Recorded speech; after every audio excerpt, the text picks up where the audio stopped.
So why do we give so much importance to sex? Like all the advertisements have. And why does a man at 25 or 28 would have propensity to be depressed if he's not getting sex? I think animals give far less importance to sex than human beings do. That's because animals have no need to use sex as a proxy for their other unmet desires. Animals just do not have too many desires. So they don't have to cover up for their unfulfilled desires. Man just has too many desires.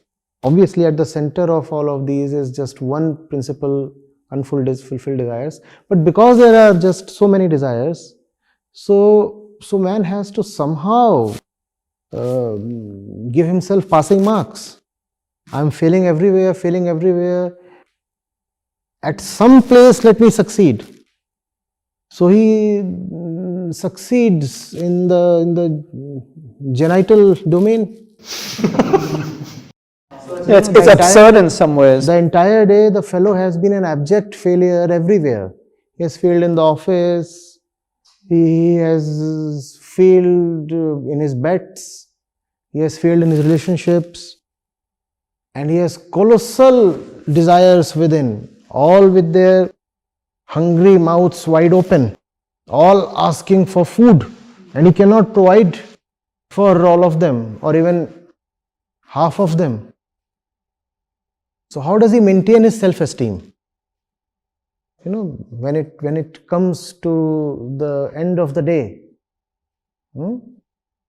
when he is about to retire, he is on the bed, he has to answer himself. So has there been any fulfillment in the day? Anything that you won? No. Anything that you could make your way into? So finally he says, okay, fine, if I couldn't make my way into anything, there is at least one place I can penetrate and declare myself a winner. There is at least one fort I can reach, because there is nothing else I could do. So that's the reason why lustfulness, I suppose, is much more in human beings than in any animal. And Acharya, about family too, because there are dogs here which are so there are some newborn puppies here, but I see that only female is living with them, and once they grow a little big, they don't have any family, and then the puppies will go their way. And human maintains a family all his life. So why? So you told about sex; it is different for animals and for humans. Family is also a major part in human society. But this is a valid point, that even if having a kid, she can take care of at a certain point and let him be on his own. Why do you need to carry the whole liability throughout your life? So it's actually not a... See, that's the thing. There is a social order, and that social order is born out of ignorance. And both the man and the woman are victims of that ignorant social order. Yes. Anything born out of ignorance, first of all, will just not be good for anybody. These two things have to be seen concurrently. One, the kind of belief system we are living in is coming out of spiritual ignorance, therefore it just cannot be good or auspicious. Secondly, if it is not good, it is not good for everybody and anybody. Something that's poisonous cannot be medicine to one of the genders. So we all are fellow sufferers. It's just that people suffer in their own particular personal ways. Acharya, I have a question then. Then our stats on the YouTube channel particularly show that the gender participation, when it comes to the viewership, it's highly skewed in the men's favor. Then till now, because this was something which is a very point that just hit me, that obviously biology solely cannot be the determinant or a main dominant determinant, because there are escapes to the whole thing. If a child is grown, you're free to ascend. Then why is it that women choose, like less number of women choose accession? Just going by the viewership. normal human tendency to seek cheap validation and self-respect, right? If women get a lot of appreciation and esteem and respect, admiration, that's at other places, let's say places where they can just post their glamorous pics and get appreciated for that, why would they come to our channel? Why? And remember, it's the men who are giving them that appreciation. So if you have fewer women on your channel, is it only the women that are responsible? The man too is equally The responsible. women have been lured away to places where the men want them to be. The men want them to be at places where they fulfill men's appetite. A totally ignorant girl, she just knows nothing. She understands nothing, she sees nothing, she hears nothing. She is just nothing when it comes to the consciousness. She starts posting her semi-nude pics and starts getting 1 million likes and 1 million followers. Why will she now come to Acharya Prashant's channel? Why will she come? And who gave her all those likes and adulation? Was it the women who came to follow and like her? The men. So we do not know who is to be blamed. We do not know. And it's difficult for anybody to give up all that admiration and come to a place where you would be thoroughly disrobed and even scolded. There you are being admired and valued for your physical features. And here you come and you are being told that your physicality is a myth, is false. The body is not who you are. And there the body is yielding you so much respect and everything possible. Why do you want to come here? Nobody. That's the reason why women won't come this side. But again, please understand, if the men keep the women on that side and do not allow them to come to the wisdom side, it's not merely the woman who would suffer. Because say what you may, but given your physical constitution, you too would be drawn towards women. And if you have corrupted the bulk of the women, what kind of women are you going to get for yourself? And then think of the suffering. So it's in some sense, when you have a rotten woman in your life, it's the collective sins of the entire male community, rather the entire society, that's come back to avenge itself on you.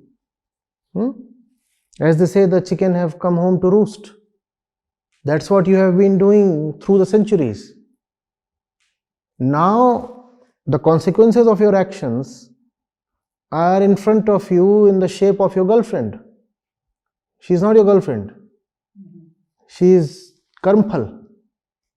This is the collective vengeance of all the wronged ones. Right? And being a member of the men's club, you are then obliged to bear the consequences of what all the men and even all the women have done in the past. But I have a question. The question is that I totally agree with the fact that they are being allured and they have been given a lot of things, but men alone have given. But my question comes from the fact that both have the desire of peace and truth and liberty. Certainly, the position might be alluring, but after a while, aren't the women just seeing it through? As in, No, there is a problem. The truth is respectable. I want truth, but the truth is formless. So I have to spot truth, locate truth, determine truth through its characteristics. One of the characteristics of the truth is that it is respectable. Now the truth is respectable and I want truth. So it's easy for me to confuse respectability with truth. So wherever I get respect, I'll be at that place assuming that this place is true. Do you get the Game of appended mind. logic? Yes. See, all of you are saying good things about me. I'm a woman. All that you like about me is just my body, as is usually the case.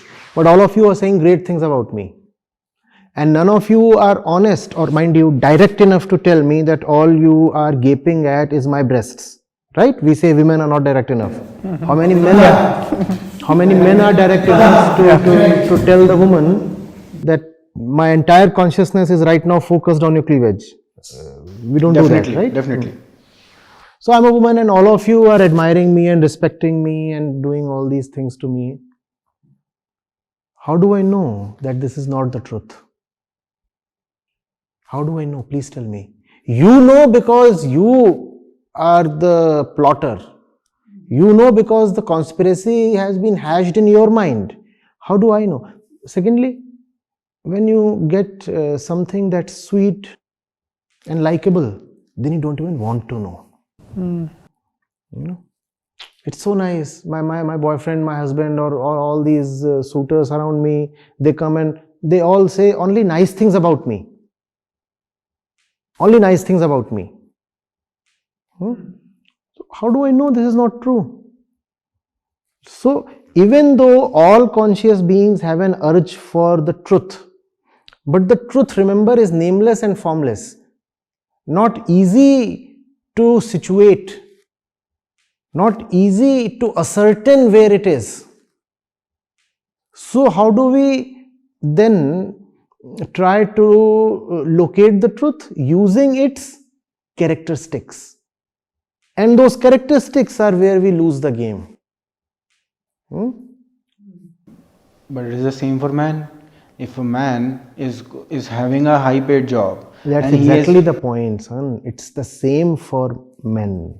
then why is that women are less on the channel and men are more, when in the same situation they are subjected to the It same merely situation? means that even if there are more men on the channel, it's not going to help them till the point there is an equal proportion. It does not mean that more men are going to get liberated, 85% men will get liberated and only 15% women will benefit. It merely means that even those 85% are not going to benefit. Because they do not just have Acharyaji's literature in their lives, they also have Obviously. those men in their lives, those women in their lives. Obviously. And even the ones who are there, they are not there for liberation. Most of them can even be Many there of them are there because the woman didn't go to them. exactly. Yes. So they are there to just, lick their wounds. Yes. It's just that, I end up inflicting deeper wounds. So, I have a question, Acharyaji.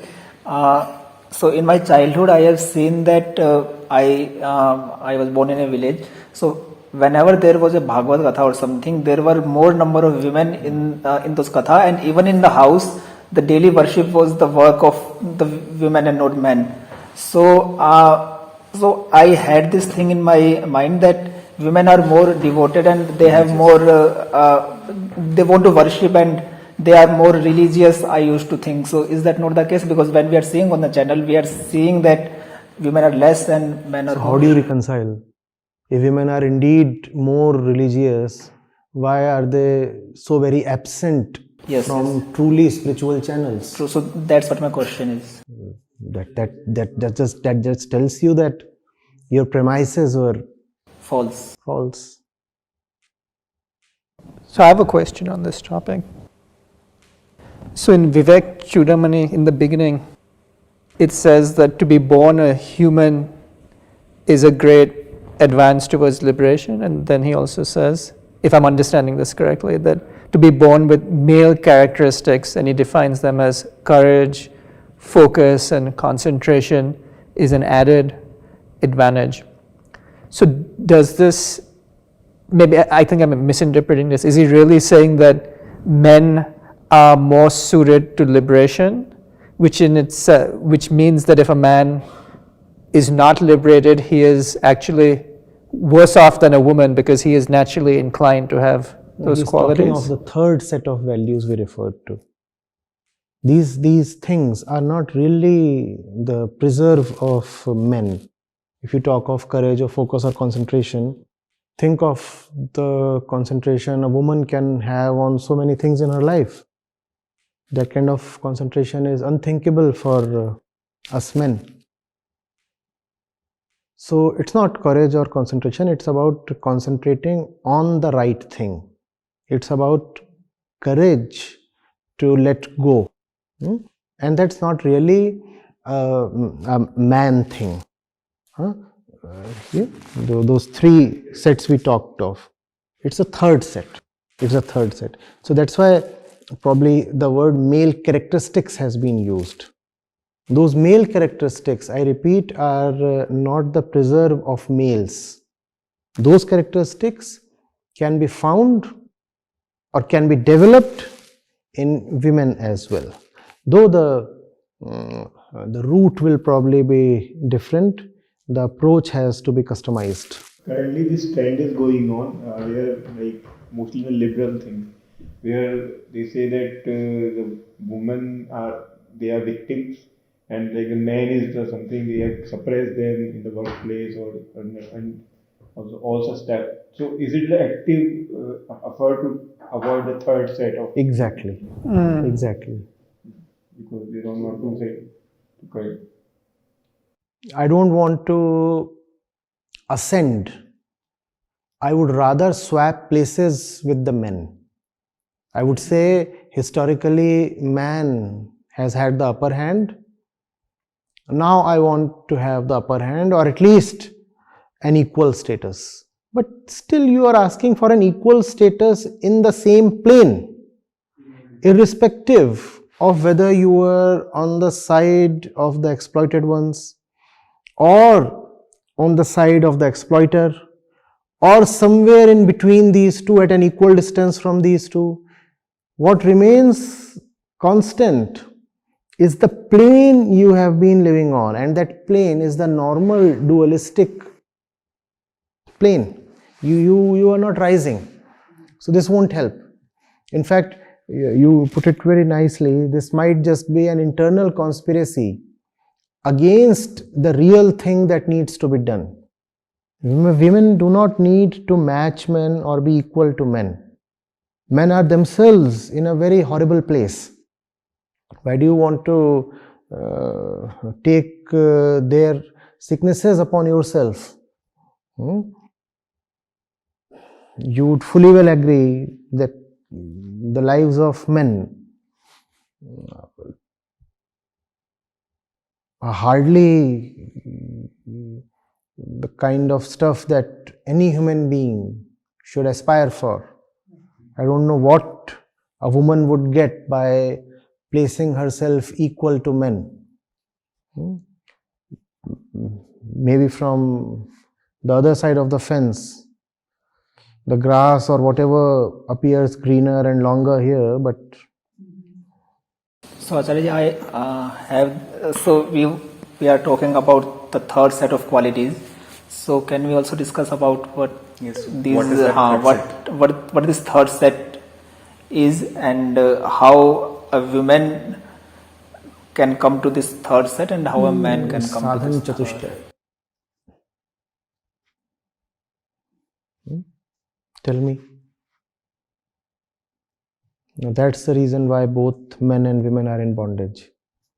You remember so much, but you don't remember Sadhan this chatushtaya. third set.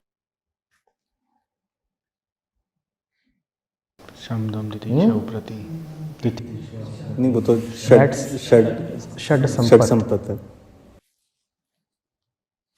Vairagya, Vivek, Shad Sampat, Mumuksha. That's sadhan chatushtaya. That's broadly the values I am referring to. You must value detachment.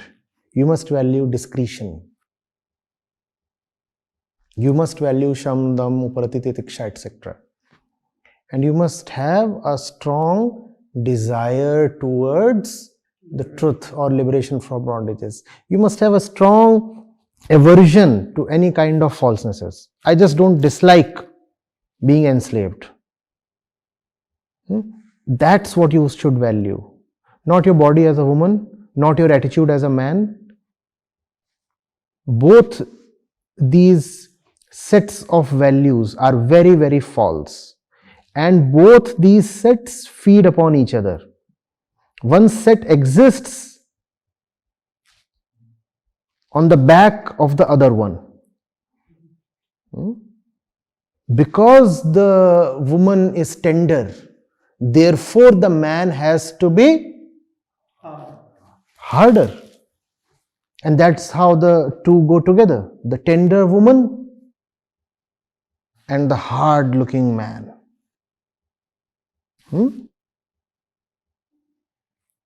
So these two coexist in duality. No point blaming just one set. And if you can see very clearly that one set exists, it's just a scary pointer that the other one too definitely does. One cannot exist without the other. Sickness in one side is definitely an indicator of sickness on the other side as well. And both these sicknesses will live and disappear together. If you want to treat the woman, treat the man. If you want to treat the man, treat the woman. I have a question. So I notice in history, most of the great artists, most of the great scientists, most of the great musicians, most of the great statesmen, they all tend to be male. And I'm wondering, is this just because women are choosing not to participate that way? Is it some form of oppression? Why is it, or am I just misreading the data and just assuming that it's all men? You see, what we call as greatness might again be just a man thing. After all, you see, if we define ourselves as unfulfilled consciousnesses, what really is greatness? Achievement. Greatness is a certain purity of consciousness, a certain alleviation of consciousness. Does that really have to come in very, very predetermined ways? The modes of expressions that you just talked of, does greatness come exclusively to them? Or can I live and behave in very different ways and yet be liberated? It's just that that liberation will never be acknowledged by the society, because the society thinks of greatness or liberation only in very ready-made and preset kind of ways. The expression of greatness in man takes one form. The expression of greatness in women sometimes may take a totally different form. When we, even in the spiritual field and historically, we have seen that most saints have been men. Even when we talk of rishis of Upanishads, Most we saints that we know of, most saints that chose to have a public persona. even when we talk of rishis of Upanishads, we don't have a female image. How do you know that the words of the rishis were their own? Exclusively their own. If a person operates in a context, can you have a great rishi with very debauched women in his life? Please tell me. Maybe he has no women. Shubhankarji is saying he was a bachelor. He might be a bachelor, but that does not mean that there are He no had women in his influence life. in his life, yes. Even if he's a bachelor, what does that mean? He's at least interacting with men. And the men, you say, are having a great influence on him. Yeah. The men have been instrumental in turning him into a sage. What about those men who have been influencing him? Have those men too been totally empty of women? When a society yields a great product, whether in music, art, literature, any field, it just cannot come from one gender. And when a society is rotten, it's not one gender that can be responsible for it. So this is a very childish way of looking at it, that the sages in the Upanishads were mostly all men. Sir, you read the names of the men. You do not know of the women in that ecosystem. Rishis were not known to be necessarily single or celibates. There were so many rishis who were leading married lives, they even had kids. Had the rishis been celibate, this Aryan race won't have. No, the Aryan race can come from the other people as well. So, but there are so many references. Some even had two wives. Some even Some had two wives. multiple wives. That is true. You have fathers teaching their sons in the Vedantic literature. So the rishis might be uttering the verses, but mind you that the verses too come from an entire environment, and that environment comprises of women as well. Had the women been all ignorant, the verses Wouldn't have taken that. couldn't have arrived. So why don't the women want to be known for this type of thing? That's a biological thing. They don't want to hog the limelight in general. It's okay if we take a back seat. It's okay if somebody else is known for it and felicitated. The desire to be the front face is biologically weaker in women.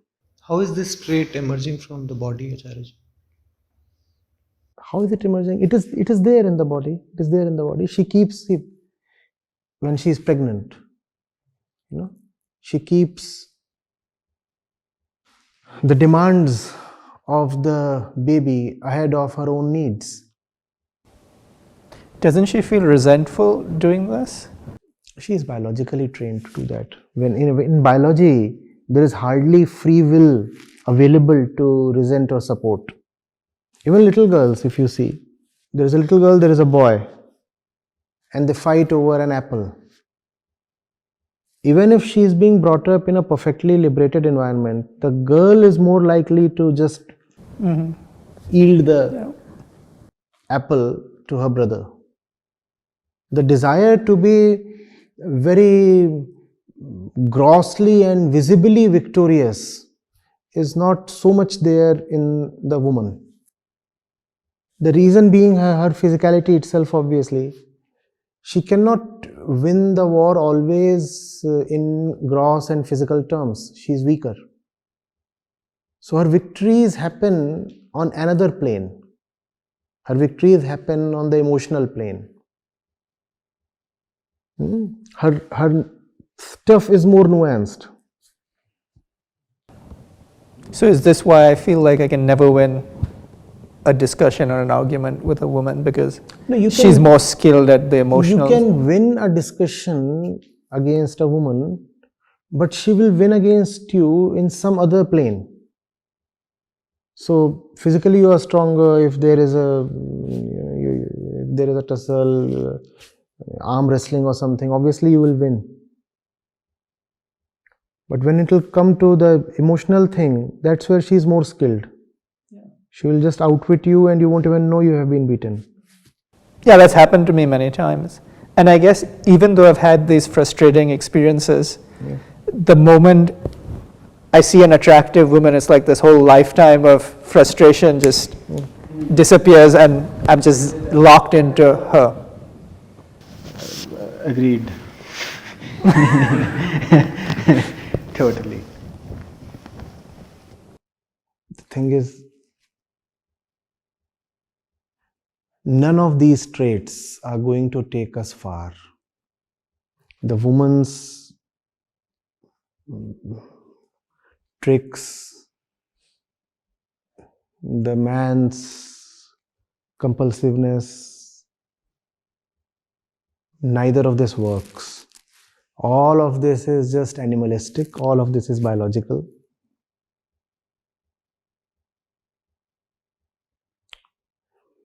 Doesn't help anybody either side.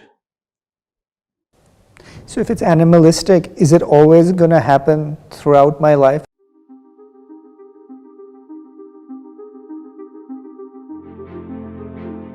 Greatness is a certain purity of consciousness, a certain alleviation of consciousness. It's just that that liberation will never be acknowledged by the society because the society thinks of greatness or liberation only in very ready-made and preset kind of ways. See, some physical characteristics you will carry, right? You are born sexed, that will be there for both genders to survive.